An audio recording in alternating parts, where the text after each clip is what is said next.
जिल्हा परिषदेच्या नोकर भरतीमध्ये माजी सैनिकांना नियमाप्रमाणे आरक्षित जागेवर नियुक्ती मिळावी अशी मागणी आली होती। मात्र जिल्हा परिषद प्रशासनानं नोकर भरतीची प्रक्रिया तशीच पुढे सुरू ठेवली।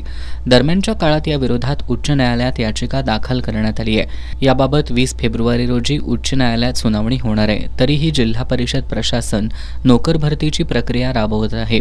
त्यामुळे आक्रमक झालेल्या माजी सैनिकांनी आज प्रशासनाचा निषेध म्हणून शौर्याचं प्रतीक असलेलं मेडल सामूहिकरित्या जिल्हाधिकाऱ्यांना देण्याचं आंदोलन केलं। या आंदोलनानंतरही माजी सैनिकांना न्याय न मिळाल्यास पालकमंत्र्यांच्या निवासस्थानासमोर आंदोलन करण्याचा इशारा स्वाभिमानी संभाजी ब्रिगेडचे जिल्हाध्यक्ष रुपेश पाटील यांनी दिलाय। जोरदार पद्धतीने निदर्शनं करून आज माजी सैनिकांनी आपली मेडल निषेध म्हणून जिल्हाधिकाऱ्यांना परत दिलेले आहेत। यानंतर तरी कुठेतरी जाग यावी।